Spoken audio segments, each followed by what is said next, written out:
Hello everyone, আশা করি আপনারা সব ভালো আছেন। সাময়িক সিরিয়ালের পক্ষ থেকে আজকে পড়ে শোনাবো হুমায়ুন আহমেদের উপন্যাস বৃষ্টি বিলাস। শ্যামা। রিক্সা থেকে নেমেই শ্যামা দেখলো তাদের বাসার বারান্দার কাঠের চেয়ারে কে যেন বসে আছে। কাঠের চেয়ারের পেছনের একটা পাত ভাঙা। চেয়ারটা দেয়ালে হেলান না দিয়ে বসা যায় না, কিন্তু যে বসেছে সে চেয়ারটা বারান্দার মাঝামাঝি এনেই বসেছে, একটু অসাবধান হলেই উল্টে পড়বে। শ্যামার বুক ধুকধুক করতে লাগলো, যে কোনো সময় একটা অ্যাক্সিডেন্ট ঘটবে এটা মাথায় থাকলেই টেনশন হয়। শ্যামার সমস্যা হচ্ছে সামান্য টেনশনেই তার বুক ধুকধুক করে, গলা শুকিয়ে যায়। একসময় মনে হয় তার হাতটা শক্ত হয়ে আসছে। নিশ্চয়ই হার্টের কোনো ওষুধ। যত দিন যাচ্ছে তার ওষুধটা তত বাড়ছে। আগে এত সামান্যতে বুক ধুকধুক করতো না, এখন করে। গত সপ্তাহেই কলেজ থেকে ফেরার পথে সে দেখলো কে যেন ঠিক রাস্তার মাঝখানে একটা ডাব ফেলে রেখেছে। তার বুক ধুকধুক করা শুরু হলো। এই বুঝি অ্যাক্সিডেন্ট হলো, ডাবের সঙ্গে ধাক্কা লেগে উল্টো পড়লো রিক্সা। রিক্সা যাত্রী ছিটকে পড়লো সিট থেকে, আর সঙ্গে সঙ্গে পেছন থেকে একটা ট্রাক এসে তার উপর দিয়ে চলে গেল। দৃশ্যটা সামা চোখের সামনে স্পষ্ট দেখলো। তার হাত পা শক্ত হয়ে গেল, নড়ার ক্ষমতা নেই। অ্যাক্সিডেন্ট না হওয়া পর্যন্ত যেন সে নড়তে পারবে না। তার উচিত রাস্তায় নেমে ডাবটা সরিয়ে দেওয়া, সেটাও সম্ভব না। 20 বছর বয়সী রূপবতী একটি তরুণী রাস্তার ময়লা পরিষ্কার করছে, এই দৃশ্য মজার। চারিদিকে লোক জমে যাবে, সবাই তার দিকে ড্যাব ড্যাব করে তাকিয়ে থাকবে। তার দৃষ্টিতে পরিষ্কার লেখা থাকবে, ব্রেন নষ্ট নেই। ডাবটা সরিয়ে সে যখন বাসার দিকে রওনা হবে, তখন তার পেছনে পেছনে কয়েকজন রওনা হবে। মজা দেখার জন্য যাবে। ব্রেন নষ্ট মেয়ে নতুন আর কি করে সেটা দেখার কৌতূহলেই পেছনে পেছনে যাওয়া। পাগল মেয়ের পেছনে হাঁটা যায়, তাতে কেউ দোষ ধরে না। ভাঙা চেয়ারটায় বসে আছেন শ্যামার বাবা আব্দুর রহমান। তিনি মালিবাগ অগ্রণী ব্যাংকের ক্যাশিয়ার। সন্ধ্যা 7টার আগেই কোনোদিনই বাসায় ফেরেন না, এখন বাজছে 3টে 10। অসময়ে বাসায় ফিরে বারান্দায় বসে আছেন বলে শ্যামা দূর থেকে বাবাকে চিনতে পারেনি। তাছাড়া বাসায় তিনি যতক্ষণ থাকেন খালি গায়ে থাকেন। আজ পরেছেন ইস্ত্রি করা পাঞ্জাবি। শ্যামার বাবার মুখ হাসি হাসি। তাকে দেখে মনে হচ্ছে কিছুক্ষণের মধ্যে আনন্দময় কিছু ঘটবে। শ্যামা বাবার দিকে তাকিয়ে আতঙ্কিত গলায় বলল, বাবা, এই চেয়ারটার পেছনে পা ভাঙা, তুমি উল্টে পড়বে। আব্দুর রহমান আনন্দিত গলায় বললেন, পায়া ঠিক করেছি, 3টে পেরেক মেরে দিয়েছি। তোর কলেজ ছুটি, ঘেমে টেমে কি হয়েছিস, যা ঘরে গিয়ে গোসল কর।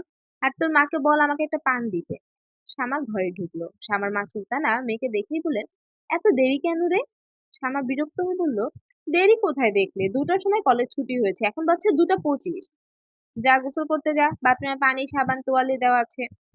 খিদায় মারা যাচ্ছি, আগে ভাত দাও। আর বাবা পান চাচ্ছে। বাবা আজ এত সকাল সকাল অফিস থেকে ফিরলো কেন? সুলতানা হাসি মুখে তার অফিসে বললেন, তার অফিসে কয়েকজন কলিগ আসবে, বিকেলে চা খাবে। তুই দাঁড়িয়ে আছিস কেন? গোসলে যা। শ্যামা শীতল গলায় বলল, ঘটনা কি বলো মা? আমাকে গোসল করানোর জন্য এত ব্যস্ত হয়ে গেছো কেন? সুলতানা হড়বড় করে বললেন, কোনো ঘটনা? ঘটনা আবার কি? তোর বাবার কয়েকজন বন্ধু বিকেলে চা খেতে আসবে, অফিসের বন্ধু বান্ধবরা চা খেতে আসতে পারে না? শ্যামা তীক্ষ্ণ গলায় বলল, চায়ের ট্রে নিয়ে তাদের সামনে সেজেগুজে আমাকে যেতে হবে, তাই তো? ঘটনা এরকম কিনা সেটা বলো। সুলতানা চুপ করে রইলেন। শ্যামা বলল, ছেলে কি করে? তোর বাবার অফিসে চাকরি করে, নতুন ঢুকেছে, জুনিয়র অফিসার। বাহ, ভালো তো। শ্বশুর জামাই এক অফিসে চাকরি করবে, দুপুরে টিফিন ক্যারিয়ার খুলে খাবার ভাগাভাগি করে খাবে, শ্বশুর জামাইকে সেধে খাওয়াবে, জামাই খাওয়া দাওয়া শেষ করে শ্বশুরের জন্য চমন বাহার দিয়ে পান নিয়ে আসবে। সুলতানা পিক করে হেসে ফেললেন। শ্যামা কঠিন গলায় বলল, হাসবে না মা, তোমার হাসি আমার অসহ্য লাগছে। আমি মরে গেলেও চা নিয়ে কারো সামনে যাব না, এটা আমার শেষ কথা। আচ্ছা ঠিক আছে, না গেলে না যাবি, যা গোসল করতে যা। গোসল করে যে শাড়িটা পরবি সেটাও বাথরুমে আছে, তোর বাবা কিনে এনেছে।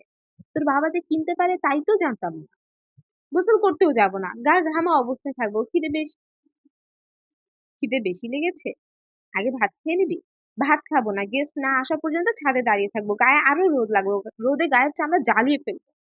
তো যা ইচ্ছে করিস, একটু ঠান্ডা হ। লেবুর শরবত খাবি? গরম থেকে এসেছিস, লেবুর শরবত খেলে ভালো লাগবে। লেবুর শরবত খাবো না, বাবা পান চাচ্ছে, এখনো পান দিচ্ছ না কেন? শ্যামা মার সামনে থেকে সরে গেল, ঢুকলো বাথরুমে। বাথরুমের গোসলের সরঞ্জাম সুন্দর করে সাজানো, বালতি ভর্তি পানি, নতুন একটা সাবান, এখনো মোড়ক খোলা হয়নি, সাবানের পাশে নতুন একটা টুথব্রাশ। বাথরুমের দড়িতে হালকা সবুজ রঙের তাঁতের শাড়ি ঝুলছে। এই শাড়িটা শ্যামার বাবা আজ কিনে এনেছেন। বাবার রুচি খুবই খারাপ, কটকটে রং ছাড়া কোনো রঙই তার চোখে ধরে না। কিন্তু এই শাড়ির রংটা ভালো। মাথায় পানি ঢালতে ঢালতে শ্যামার মনে হলো, লাল কাচের চুড়ি থাকলে খুব ভালো হতো। সবুজ শাড়ির সঙ্গে হাত ভর্তি লাল চুড়ি খুব মানায়। সাদা শাড়ির সঙ্গে মানায় নীল চুড়ি। এ বাড়িতে পানির খুব টানাটানি। সাপ্লাইয়ের পানি ঝিঝির করে 3-4 ঘন্টা এসেই বন্ধ। জমা করে রাখা পানি খুব সাবধানে খরচ করতে হয়। কেউ পানি বেশি খরচ করলে তার দিকে সবাই এমন ভাবে তাকায় যেন চোখের সামনে মূর্তিমান পানি থেকে শয়তান। আজ শামার সেই ভয় নেই। পুরো বালতি শেষ করলেও কেউ কিছু বলবে না। শামা মনের আনন্দে পানি ঢালতে লাগলো। ঠান্ডা পানিতে এত আরাম লাগছে, শামার ধারণা গায়ে প্রচুর পানি ঢাললে শুধু যে শরীরের নোংরা দূর হয় তা না, মনের ময়লাও খানিকটা ধুয়ে চলে যায়। এজন্যই মন ভালো লাগে। যে ছেলেটা তাকে দেখতে আসবে তাদের বাড়িতে প্রচুর পানি আছে তো। সবচেয়ে ভালো হয় যদি বাড়িতে বাথটাব থাকে। গরমের সময় বাথটাব ভর্তি করে সে পানি রাখবে। বরফের দোকান থেকে 4-5 কেজি বরফ এনে গুঁড়ো করে বাথটাবে ছেড়ে দিবে। কয়েকটা টাটকা গোলাপ কিনে গোলাপের পাপড়ি পানিতে ছেড়ে দিয়ে সে ডুবে থাকবে। হাতের কাছে টিপটে চা থাকবে। মাঝে মাঝে চায়ের চুমুক দেবে। ক্যাসেটে প্লেয়ার গানে বাজতে পারে। নিশ্চয়ই বাথরুমে গান শুনতে ভালো লাগবে। অনেক মানুষই বাথরুমে ঢুকে দরজা বন্ধ করেই গান ধরে। ভালো না লাগলে নিশ্চয়ই ধরতো না। সুলতানা বাথরুমের দরজায় ধাক্কা দিলেন। অবাক হয়ে বললেন, শ্যামা, ভাত তরকারি সব ঠান্ডা হয়ে যাচ্ছে, এতক্ষণ কি করছিস? শ্যামা হালকা গলায় বলল, বালতি পানি সব শেষ হয়ে গেছে মা, আরো পানি লাগবে। আর পানি পাবো কোথায়? বাড়িওয়ালা চাচার ঘর থেকে আনাও। সারা গায়ে সাবান মেখে বসে আছি, পানি শেষ। আরেকটা কথা মা, যে ছেলেটা আমাকে দেখতে আসছে তার নাম কি? ছেলের নাম আতাউর। কি সর্বনাশ, আতাউর আবার মানুষের নাম হয়? নাম শুনলেই মনে হয় খাতাউর সাহেব হা করে আছেন খেয়ে ফেলার জন্য। খাতাউর না, আতাউর। শামা, তুই ইচ্ছে করে ফাজলামি করছিস, এসব ঠিক না। পানি আনার ব্যবস্থা করো মা। আসল কথা বলতে ভুলে গেছি মা, শোনো, লাল চুড়ি আছে? তোমার ট্রাঙ্কে তো অনেক জিনিস আছে, খুঁজে দেখো তো লাল চুড়ি আছে কিনা, আমি লাল চুড়ি পরবো। সুলতান আনন্দে নিঃশ্বাস ফেললেন। মেয়ে সহজভাবে কথা বলছে। তিনি কাজের মেয়েকে বালতি দিয়ে পানি আনতে পাঠালেন। মেয়েটা শখ মিটিয়ে গোসল করুক। মেয়েদের অতি তুচ্ছ শখও সঙ্গে সঙ্গে পূরণ করতে হয়। মেয়েরা বাপ মায়ের সংসারে থাকে না, অন্য সংসারে চলে যায়।